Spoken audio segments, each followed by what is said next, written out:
Tonight I had planned on sharing my testimony, but it's kind of been altered. Today, I lost a great friend. NFL legends reflect on Reggie White's passing, and their reactions show just how powerful his impact was on the game, and how deeply his loss still resonates across the football world. Tributes reveal just how respected he truly was across generations of players and fans. The giant they couldn't block. The man you're about to see was so strong that he could pick up grown adults and toss them through the air like they weighed nothing at all. Coaches feared him. Quarterbacks prayed before they ever lined up across from him. And on the day he died at only 43 years old, nobody could believe that a body that powerful had simply stopped working. So the question started almost immediately. People who loved him, people who played beside him, and people who watched from a distance all began asking the same thing. What really happened to Reggie White? Some of those answers are going to surprise you, and a few of them are going to make you angry. Let me take you back to a field where this story actually starts. There was a safety named John Lynch, a Hall of Famer in his own right, who once found himself in the worst possible spot a smaller man could be in. He was lined up directly across from Reggie White on a punt, and at first he thought he had hit the lottery. Well, one time, you're going to ask, why was a safety blocking Reggie White? Well, I was on punt team, and I was the personal protector. For one brief second, Lynch felt like the luckiest defender alive. He thought blocking Reggie White was going to be the fun story he told for years. He even joked that he should have called an audible, like a quarterback shouting Omaha at the line. But Reggie had a move that turned that excitement into terror in the blink of an eye, and Lynch had no idea what was coming for him. I had Reggie White, and Reggie had this move, Coach, it was called the hump move, and he would pick grown men, much bigger than me, up in the air. Think about what that means for just a moment. We are talking about professional athletes, men who are already bigger and stronger than almost everybody on the planet, and Reggie White was tossing them into the air like they were toys. Lynch went flying through the air just like the others, but here's the part that tells you everything about the man. After throwing him, Reggie did something that pass rushers almost never do to the people they just embarrassed. Well, he put the hump move on me, and I went flying. He came over, helped me up. God bless you, son. He helped him up, he blessed him. That single moment captures the strange and beautiful contradiction at the center of this entire story. Reggie White was one of the most violent forces the game of football has ever produced, and at the very same time, he was one of the kindest. That contradiction is exactly why his death hit so hard, and why so many people refused to accept the simple explanation they were handed. To understand just how feared he was, you have to hear how the other legends talked about him. This was not ordinary respect. When grown men who had played against the best in the world looked back on Reggie White, they did not describe a player. They described a force of nature. When I look at the best defensive player that ever played the game, I don't put myself number one. I'm looking at Reggie White. That is a man willing to rank Reggie above himself. And these were not soft players handing out polite compliments. These were warriors who had earned their own place in history, and they still bowed their heads when his name came up. One former player described the sheer disbelief of watching Reggie do things that should not have been physically possible on a football field. Have you ever seen anything like his hump move? No. Have you ever seen anything like that? The amazement in that voice is real, and it never went away. Another teammate remembered sitting on the couch with his own son during a Super Bowl, watching Reggie do the unthinkable to a 300-pound professional, and even the child could not process what he was seeing. My son was watching the Super Bowl, and Reggie put his hand and was pushing the guy with one hand up. One hand, he was moving a fully grown NFL lineman with a single arm, and his teammate had to explain to a confused little boy that yes, what he just witnessed was actually happening. According to the men who lined up beside him and against him, people simply did not grasp how massive and powerful Reggie really was. He could get underneath a blocker and lift his entire body off the ground, both feet dangling helplessly in the air. That image, a giant lifting another giant off the earth, would become the thing nobody could forget about him. Now, I want you to understand who this man was when the helmet came off, because this is where the story gets even more interesting. Reggie White was not just a football player. He was an ordained Baptist minister. They called him the Minister of Defense, and that nickname was not a marketing gimmick. He had earned his license to preach as a teenager, and he carried his faith onto the field with him every single Sunday. There is a story from his teammate Sam Clancy that perfectly shows the kind of man Reggie was even in the middle of battle. The two of them played together, and Sam remembered that Reggie simply would not curse, not ever, no matter how heated the game got. Never heard him swear a day in his life. He was a preacher. If anyone around him let a curse word fly, Reggie would scold them like a school teacher, threatening to wash their mouth out with soap. But do not let that gentleness fool you into thinking he was soft. Sam told a story about an opposing lineman named Bart who cut Reggie low on the back of the legs, a dirty and dangerous move that could end a career. Reggie was upset, and he asked the man why he would try to hurt him like that. And then, instead of cursing, Reggie did something almost biblical right there at the line of scrimmage. He go, and so Reggie White hollered, "Hey Bart, you ever met Jesus?" Nobody on either side of the ball understood where he was going with that question. His own teammates were confused, glancing at each other, wondering what on earth Reggie was talking about during a live play. But Reggie knew exactly what he was doing. He used it to draw the offense off balance, and the moment the ball was snapped, he delivered a sermon with his body. So I swear, he picked Bart Oates up. He picked him up under the shoulder pads. He lifted the man clean off the turf. According to Sam, Bart's toes were barely scraping the ground as Reggie drove him backward. The result was something nobody who saw it ever forgot. He takes him back about 12 yards and throw him right into Cliff Stouts for the sack. And everybody goes, "Did you see that?" Did you see that? That was the phrase that followed Reggie White everywhere he went. 12 yards, he carried a professional offensive lineman 12 yards backward and threw him into his own quarterback. The whole stadium reacted the same way, in stunned disbelief, asking each other if what they just saw was even real. Brett Favre, the legendary quarterback who became Reggie's teammate in Green Bay, had his own version of this same story. He remembered a rookie lineman named Mirko who made the mistake of holding Reggie in practice and then cursing at him to back off. Brett saw what was coming and knew it was going to be ugly. Reggie said, "Hey, Mirko, quit the holding."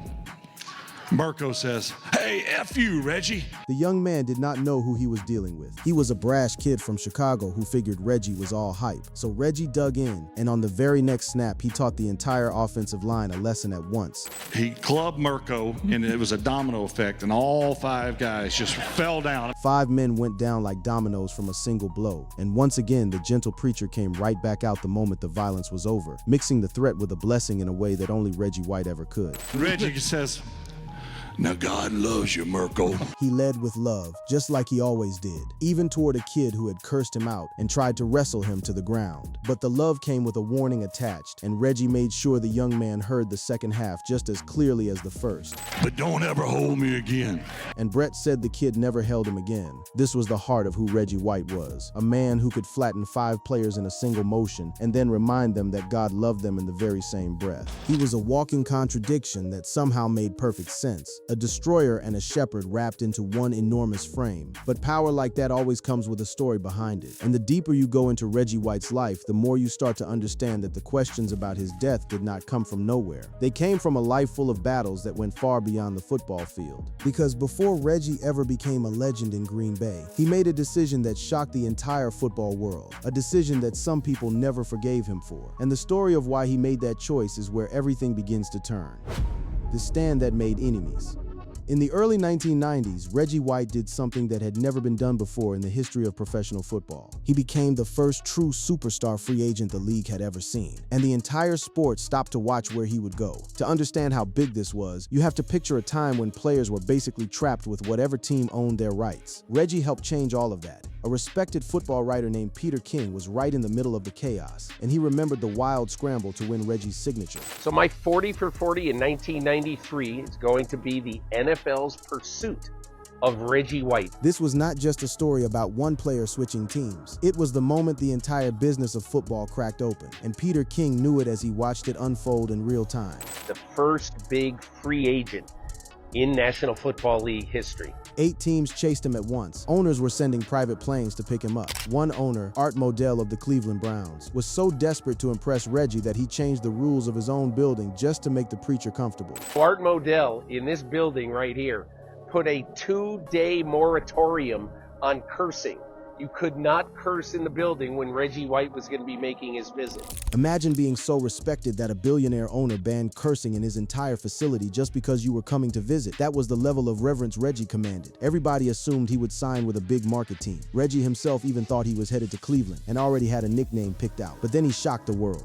He stuns the football world and signs with the Green Bay Packers. Nobody saw it coming. The big market teams were left stunned, and the numbers attached to the deal made the shock even greater for everyone watching watching the league. 4 years, $17 million. He chose Green Bay, a small frozen town that nobody expected, for a contract that made him the highest paid player in the league. When he was introduced as a Packer, Reggie explained that the decision came down to something deeper than money. He said he had to feel a sense of peace about it that he was waiting to hear from God. I had to feel peace about where I wanted to be, and I had to have a sound mind about where I wanted to be. He even admitted that he understood why people doubted him for talking that way. Plenty of folks could not understand a grown man making the biggest business decision of his life based on prayer, but Reggie did not care what they thought. He told the room that he had found his peace and that Green Bay was where he belonged. And I've gotten a peace about here and a sound mind about being here. That faith of his was the engine behind everything. It was the source of his strength and his kindness, but it would also become the source of the greatest controversy of his entire life, because Reggie White never separated his beliefs from his platform, and eventually those beliefs collided head-on with the rest of the world. The collision happened on March 25, 1998. Reggie was invited to speak to the Wisconsin State Legislature, an honor that usually involves a few minutes of polite small talk. Instead, Reggie delivered an hour-long speech that stunned the lawmakers in the room and set off a firestorm that followed him for the rest of his days. In that speech, he called homosexuality a sin and a decision rather than something a person is born with. And then he went further, using broad racial and ethnic stereotypes in an attempt to praise diversity. He claimed that black people excelled at worship, that Asians were gifted at invention, that Hispanics were built for family, and that white people were skilled with money. He thought he was lifting people up. The room heard something very different. The reaction was immediate and brutal. The Assembly Minority Leader, Walter Konicki, said he was at a loss for words and described the tension in the room as offensive. The speaker who had invited him, Scott Jensen, called the comments about homosexuality disappointing. Newspapers and television tore into the speech, labeling it bigoted and harmful. And the financial punishment came down fast and heavy. CBS had been preparing to hand Reggie a major broadcasting contract to appear on their NFL pregame show. After the speech, that deal vanished into thin air. Reggie himself talked about that cost years later, and he made it clear that he had no regrets about losing the money, because he believed he was standing on something far more valuable. I had a chance to go and work for a network that would have paid me over a certain amount of years, $6 million. And I had some endorsements that was going on. $6 million gone, just like that. Most people would have crumbled, apologized, and begged for the deal back. Reggie did the opposite. He doubled down. He said he would rather lose all of it than betray what he believed God had told him to say. And I lost those, but I would rather lose those because I know my father has a whole lot more. He framed the entire painful episode as a blessing, saying it forced him into deep soul searching and that he received over 100,000 letters of support from people all across the country. He genuinely believed he had done the right thing, even as the rest of the world called him out. Some conservative voices defended him at the time as a man speaking his faith against political correctness, but the mainstream condemnation was loud and it never fully faded. For a man who had been beloved by nearly everyone, this was the first time large parts of the public turned against him, and the speech was not even his first brush with darkness. 2 years earlier, in 1996, something far more sinister had happened. Reggie was an associate pastor at an interracial church in Knoxville, Tennessee, called the Inner City Church, and that building was firebombed and burned to the ground. It happened during a terrible wave of black church arsons across the South. Reggie did not stay silent about it. He publicly blamed racists, pointing to slurs and a white supremacist letter that he said were found at the scene. His fame brought enormous national attention to the church burnings, far more than they had received before. He spoke about the pain of it with raw emotion, treating the attack as an assault on his ministry and his dream of bringing the races together. But the case was never solved. The mystery of who destroyed his church stayed open, and it haunted him. There was another wound that the public rarely talks about, and it tells you how much pain Reggie carried beneath that mountain of muscle. Years before any of the controversy, when he was still in Philadelphia, his closest friend and teammate Jerome Brown died suddenly in a car accident. Reggie happened to be at a Billy Graham event that same night, scheduled to share his testimony in front of thousands of people. He was told about Jerome's death only moments before he walked out on that stage, and he made the impossible choice to break the news to the crowd himself, his own heart shattering as he spoke. Tonight I had planned on sharing my testimony, but it's kind of been altered. Today, I lost a great friend. He stood there in front of a packed stadium and grieved out loud, refusing to let anyone remember his friend by the rumors and the negativity that had followed him. He chose to honor the man instead, and he did it while his own grief was still raw and fresh. And nigga, the negative stuff This man was one of the greatest people I ever met. That was Reggie White through and through. He carried other people's pain even when his own was crushing him. So by the time you reach the end of his story, you're looking at a man who had buried his best friend, watched his church burn, lost millions for his beliefs, and absorbed wave after wave of public anger, all while staying gentle to nearly everyone he met. When you start adding these things together, you begin to see why so many people could not accept a quiet, natural explanation for his death. Here was a man whose church was firebombed by people who hated him. Here was a man who made powerful enemies with a single speech, who lost millions of dollars and earned the fury of major media outlets and advocacy groups. Here was a man who stood up to the entire NFL establishment and changed the business of football forever. And here was a man so dominant that even decades later, analysts still argue about whether anyone in history was ever better than him on a football field. When a person like that dies suddenly and young, the human mind starts searching for a villain. It feels wrong that a giant could fall so quietly. But the truth about Reggie White's death is more complicated, and in some ways more tragic than any simple story of an enemy striking him down. The real answer was hiding inside his own body the entire time, in a place nobody thought to look until it was far too late. And the men who knew him best had no idea that the giant they could not block was fighting a quiet war that no amount of strength could win. What really killed the Minister of Defense?